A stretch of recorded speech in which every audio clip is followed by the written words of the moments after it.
طبیعت چاہ رہی تھی کہ سنتے رہے، لیکن اس بیچ ایک خبر اللہ تبارک و تعالیٰ اس مرحوم کو غریق کے رحمت فرمائے، قبر میں کروٹ کروٹ چہرے سکون نصیب فرمائے، اور ان کے پسماندگان کو اور خصوصاً مفتی اسلم صاحب کو صبر جمیل کی توفیق عطا فرمائے۔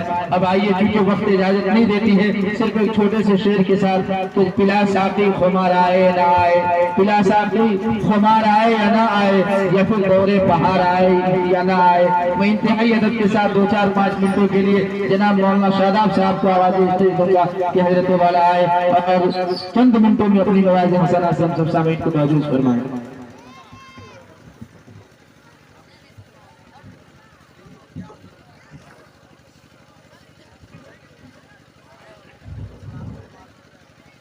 السلام علیکم ورحمۃ اللہ وبرکاتہ۔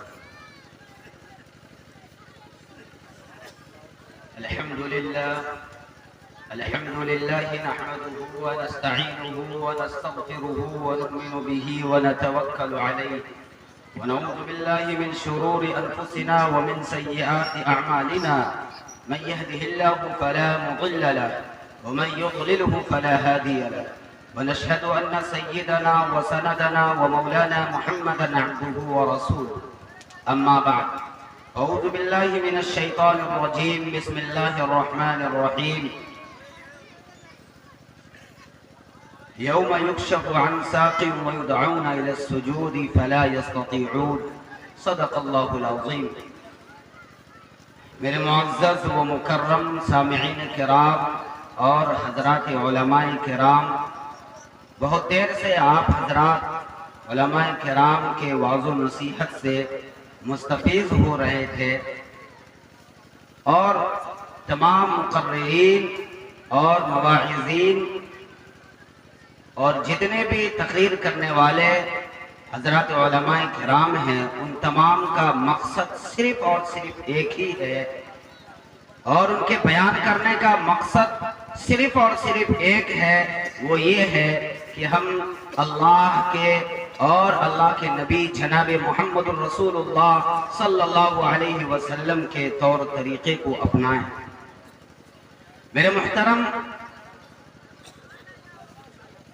شعر کا ایک ٹکڑا ہے کہ مرض بڑھتا گیا جوں جوں دوا کی۔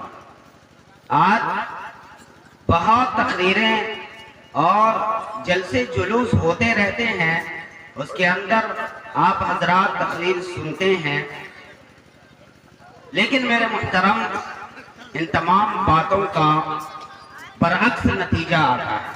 ان تمام باتوں کا جو نتیجہ ہوتا ہے اس کے برخلاف ہوتا ہے۔ لیکن میرے محترم، اگر معاشرے کی اصلاح کرنا چاہتے ہیں، اگر ہم اور آپ یہ چاہتے ہیں کہ ہمارا معاشرہ درست ہو جائے، ہمارا معاشرہ صحیح ہو جائے، تو سب سے پہلے کوشش یہ کرنی ہوگی کہ ہم اپنے آپ کو بدلیں۔ اگر ہم اپنے آپ کو بدلیں گے تو یقیناً ہمارا معاشرہ درست ہو جائے گا اور شریعت اور قرآن و حدیث کے مطابق ہو جائے گا۔ لیکن ہم اپنے آپ کو بدلنا ہی نہیں چاہتے ہیں۔ قرآن کریم کی ایک آیت ہے، ان اللہ لا یغیر ما بقوم حتی یغیروا ما بانفسہم، کہ اللہ رب العزت کسی بھی قوم کی، کسی بھی افراد کے حالات اس وقت تک نہیں بدلتے جب تک کہ وہ خود نہ بدلنا چاہتے۔ میرے محترم سامع، اور معاشرے کے اندر آپ ایک نظر ڈالیں تو وہ کون سی برائی ہے جو ہمارے اندر نہیں پائی جاتی، وہ کون سی خرابی ہے جو ہمارے اندر نہیں پائی جاتی ہے۔ آج ہمارے اچھائیوں کو غیر قوموں نے اپنایا اور آج وہ دنیا کے عروج پر پہنچ گئے۔ آج غیر قوموں نے ہمارے طور طریقے کو، ہمارے کلچر کو، ہمارے رہن سہن کو اپنا کر کے آج وہ دنیا میں ایک مقام حاصل کر لیا ہے، اور جس قوم کی خوبی یہ تھی کہ وہ سربلند رہیں، آج وہ سرنگوں ہے اور مغلوب ہے۔ میرے محترم، ہم اپنے معاشرے پر نظر ڈالیں تو سب سے بڑی خرابی یہ ہے کہ آج شادی بیاہ کے اندر ہم کون سے خرابی کو نہیں اپنائے رکھے ہیں جس سے ہماری تذلیل نہ ہو، جس سے ہماری برائی نہ ہو، جس سے ہماری رسوائی نہ ہو۔ جناب محمد رسول اللہ صلی اللہ علیہ وسلم نے اپنے صاحبزادیوں کی جو شادیاں کی ہیں، میرے محترم اس پر آپ ورق گردانی کریں، اس کو پڑھیں، اس کو دیکھیں کہ کس طرح انہوں نے شادی کی ہے۔ حضرت فاطمہ الزہرا رضی اللہ تعالی عنہ کی جب شادی ہوئی ہے تو کتنی سادگی سے ہوئی ہے، اس کے اندر کسی قسم کی خرافات نہیں تھی، کسی قسم کی لین دین کی بات نہیں تھی۔ لیکن میرے محترم بزرگوں اور دوستو، آج بیٹے کو پیدا کر کے اگر کسی گھر میں بچی کی پیدائش ہو جاتی ہے، بیٹے کی پیدائش ہوتی ہے تو وہاں جشن منایا جاتا ہے، اور جہاں بچی کی پیدائش ہوتی ہے وہاں تو اس کے چہرے مرجھا جاتے ہیں۔ میرے محترم بزرگوں اور دوستو، ہمارا معاشرہ کہاں جا رہا ہے؟ ایک شادی کا میں روداد سناؤں۔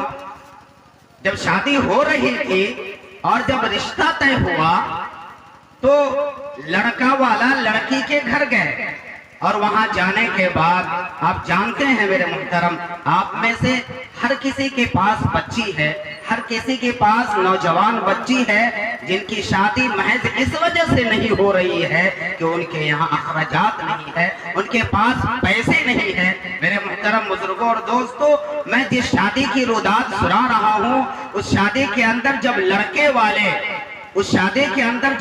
والے لڑکی کے گھر گئے ہیں اور جب لین دین کی باتیں آئیں، وہاں جانتے ہیں آپ کیا ہوا؟ وہاں یہ ہوا کہ لڑکا والے نے اتنا ڈیمانڈ کر دیا کہ مجھے 2 لاکھ روپے چاہیے جہیز میں، اس کے علاوہ سامان بھی چاہیے۔ میرے محترم آپ ذرا غور کیجئے، یہ بہت بڑا ناسور ہے، اس پر ہمیں غور کرنا چاہیے۔ حضرات علماء کرام کو بھی اس پر روشنی ڈالنی چاہیے، اور ڈالتے بھی رہتے ہیں۔ میرے محترم، ایک انسان جو یومیہ 500-700 روپے کماتے ہیں، وہ بچی کی شادی میں 2 لاکھ اور اس کے علاوہ سامان کہاں سے دے پائے؟ جب جہیز کی بات آئی تو انہوں نے کہا، لڑکے والے نے کہا کہ مجھے 2 لاکھ روپے چاہیے۔ تو لڑکی والے نے کہا کہ 2 لاکھ نہیں دے پاؤں گا، کچھ کم کر دیجئے، 2 لاکھ کی حیثیت ہماری نہیں ہے، 2 لاکھ کی حیثیت ہماری نہیں ہے، اس لیے میں 2 لاکھ نہیں دے پاؤں گا۔ اس نے کہا کہ چلیے 90,000 دے دوں گا۔ لڑکی والے نے کہا میں 1,90,000 دوں گا۔ اس نے کہا نہیں، پورا پیسہ لوں گا۔ بہت محنت کے بعد، بہت کوشش کے بعد 1,95,000 روپے ہو گیا۔ کہا، لڑکی والے نے یہ سوچا کہ چلیے 1,05,000 روپے تو کم ہے، لڑکے والے مان جائیں گے۔ میرے محترم بزرگوں اور دوستو، جب 1,95,000 روپے جب دینے گئے لڑکی والے، اس نے کہا کہ نہیں، پورے 2 لاکھ روپے لوں گا۔ اس نے کہا اب انتظام نہیں ہو پائے گا، جتنی پراپرٹی تھی، جتنی میرے پاس پونجی تھی، وہ تمام میں شادی کے اندر خرچ کر دیا ہوں، اس کے بعد 1,95,000 روپے ہوا ہے، اب میں دے نہیں سکتا، اب میری حیثیت نہیں ہے، اب میرے بساط نہیں ہے، اب میں کچھ نہیں کر سکتا، اس لیے خدا کے واسطے اتنے روپے پر مان جائیے۔ میرے محترم بزرگوں اور دوستو، وہ منت سماج کرتا رہا، روتا رہا، گڑگڑاتا رہا، اس کے پاؤں پڑتا رہا، لیکن لڑکے والے قصائی کی حیثیت سے اس لڑکی کے گھر جاتا ہے اور کہتا ہے اگر آپ 5,000 روپے اور نہیں دیں گے، اگر آپ 1-2 لاکھ مکمل نہیں دیں گے، یہ رشتہ نہیں ہوگا۔ میرے محترم، آخرکار یہی نتیجہ ہوا کہ 1,95,000 روپے 5,000 روپے نہ ہونے کی وجہ سے میرے محترم وہ رشتہ ٹوٹ جاتا ہے، وہ رشتہ کینسل ہو جاتا ہے۔ میرے محترم بزرگوں اور دوستو ہمارا معاشرہ، ہمارا سماج کہاں جا رہا ہے، اس پر ہمیں غور کرنی چاہیے، اس پر ہمیں فکر کرنی چاہیے کہ ہمارا سماج کہاں تھا اور کہاں جا رہا ہے، رسول اللہ نے کیا پیغام دیا تھا، اور آج ہم کس پیغام کو پس پش ڈال کر ہم آج دوسروں کے طریقے پر چل رہے ہیں۔ میرے محترم، کبھی بھی ہمارا معاشرہ صحیح نہیں ہو پائے گا اگر ہم اپنے سوچ کو نہیں بدلیں گے، اگر ہم اپنے رہن سہن کو نہیں بدلیں گے، ہم اپنے اخلاق کو نہیں بدلیں گے تو کبھی بھی ہمارا سماج نہیں بدل سکتا ہے۔ میرے محترم بزرگوں اور دوستوں، بہت ساری خرابیاں ہیں ہمارے معاشرے کے اندر۔ الحمدللہ میں بھی 20 تاریخ میں مفتی صاحب نے جیسا کہا، میں بھی 20 تاریخ میں نکاح کر رہا ہوں، اور الحمدللہ سینہ ٹھوک کے میں یہ کہتا ہوں ہمارے بیچ علماء کرام ہے، ہمارے بیچ آپ بھی ہیں، یہ علماء کرام بھی ہیں۔ آج میں ان کو گواہ بناتا ہوں کہ میں بھی نکاح 20 تاریخ میں کر رہا ہوں، اور میں نے لڑکی والے سے کہا آپ کو کچھ کرنے کی ضرورت نہیں ہے، آپ بس اتنا احسان مجھ پر کر دیجئے کہ آپ اپنی بچی کی نکاح مجھ سے کرا دیجئے۔ میرے محترم، لڑکی والے نے یہ فون کر کے مجھے بتلایا کہ آپ کپڑے لے لیجئے۔ میں نے کہا میرے پاس ذاتی کپڑے اتنے ہیں کہ 2 سے 3 مہینے دھلنے کی ضرورت نہیں پڑتی ہے۔ میرے محترم بزرگوں اور دوستوں، میں نے کہا میرے پاس جو کپڑے ہیں اسی کپڑے میں نکاح کروں گا، مسجد میں کروں گا، اور انشاءاللہ العزیز میں بھی اپنا ولیمہ دھوم دھام سے کروں گا۔ آپ سب حضرات یہ تہیہ کیجئے، یہ عزم کیجئے کہ انشاءاللہ العزیز ہمارے گھر میں اگر بچہ ہے تو اس کا نکاح بھی اسی نہج پہ کروں گا کہ کسی لڑکی والے کو یہ احساس نہ ہو کہ یہ لڑکے ہمارے اوپر بوجھ اور بار ہے۔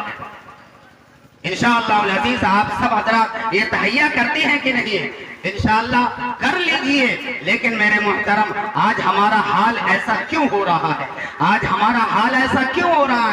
آج مسجد نبوی میں بھی ہمارے حال کی درستگی کے لیے دعائیں ہوتی ہے، خانہ کعبہ کے دیوار پکڑ کر ہمارے حال کی درستگی کے لیے دعائیں ہوتی ہیں، 5 وقت مسجد کے اندر بھی دعائیں ہوتی ہیں۔ ہمارے حالات کیوں نہیں بدل رہے ہیں؟ اس لیے میرے محترم یاد رکھیں، میں اس اسٹیج سے یہ کہہ کر جا رہا ہوں کہ اگر ہم اس شادی بیاہ کو آسان نہیں بنائیں گے، اگر ہم شادی بیاہ کو مشکل کر رہے ہیں، اور ہم اپنی بچوں کی شادی میں، لڑکوں کی شادی میں اتنا جہیز لے کر کے اور ساز و سامان لے کر کے شادی کر رہے ہیں، تو آپ خانہ کعبہ کے اندر چلے جائیں، مسجد نبوی کے اندر چلے جائیں، اور وہاں اپنے حال کی درستگی کی دعا کریں۔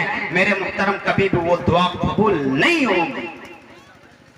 اس لیے میرے محترم بزرگوں اور دوستوں، آپ سبھی حضرت بہت باتیں ہیں اور آپ علماء کرام سے باتیں سنتے رہیں گے۔ میرے محترم، وقت بہت کم ہے اور علماء کرام کی فہرست بہت لمبی ہے، اس لیے میں بھی اجازت چاہتا ہوں۔ اللہ رب العزت سے دعا کریں کہ اللہ رب العزت ہم سبوں کو اس پر عمل کی توفیق عنایت فرمائے۔ آمین۔ وما علینا الا البلاغ۔